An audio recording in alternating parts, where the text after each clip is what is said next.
talk about this 9-10 Timpani Etude for a minute.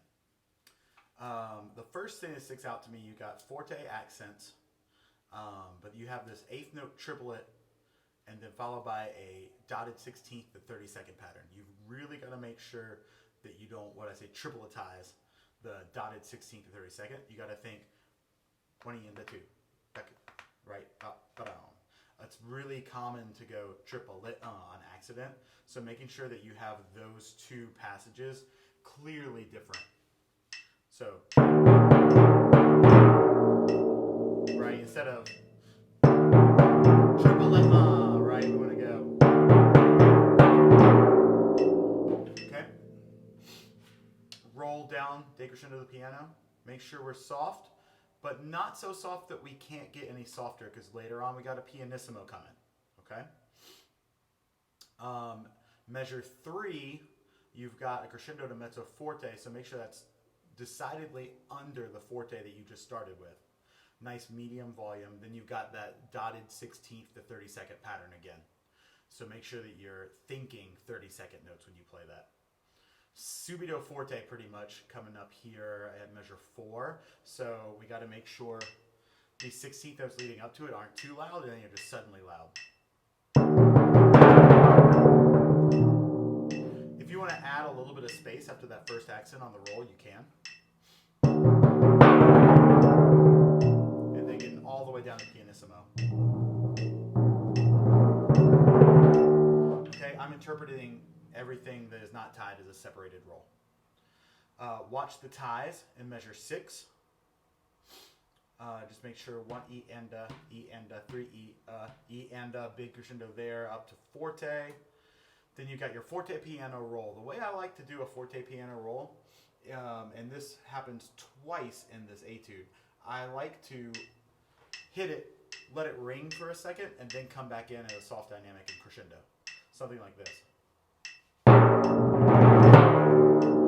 So what I'm doing is hit, let it ring for a second, come back up.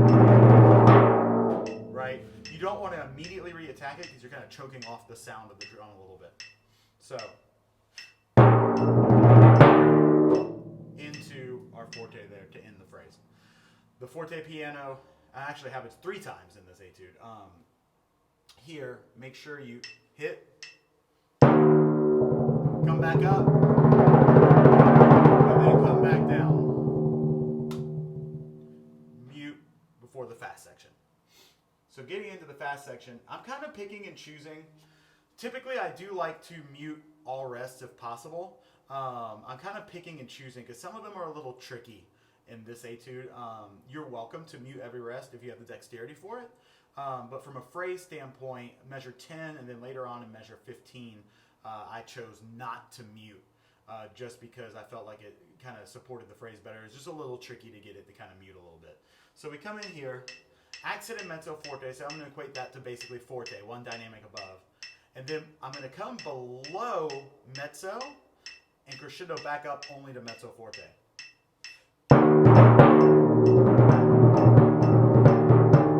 So if you'll notice, louder and then start maybe down like piano, mezzo piano, come back up, but only get to mezzo forte, medium loud. Okay? Then crescendo down on the quarter note triplet, all the way piano.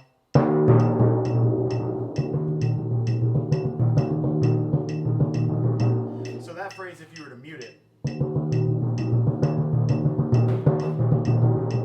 to me it just sounds a little cumbersome, personally. I prefer that measure unmuted. Then, quarter note trip, big mute right here at measure 17. You got to make sure you mute on 3 and then come in. Mute, mute, mute, right? You can mute those a little shorter than 8th notes if you want. I think muting them as 8th notes is acceptable as well. Long crescendo at measure 20, all the way up to forte, but you're accented forte, and then you got another dotted 8th, 16th pattern, which is kind of reminiscent of the beginning, where it's dotted 8th or dotted 16th to 32nd. Okay, you want to make sure you're thinking 1 E and a 2 E and a 3 E and don't tripletize it, right? So starting at measure 22.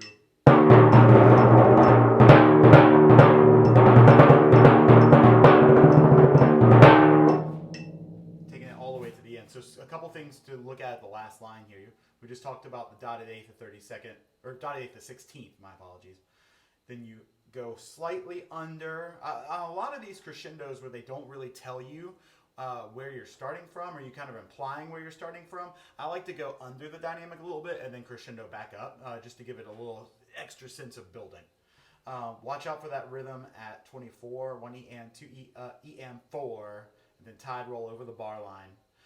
Make sure you don't accent the end of that roll. Do accent the beginning, but don't go and accent. Just let it be a release of the roll. And that should get you through.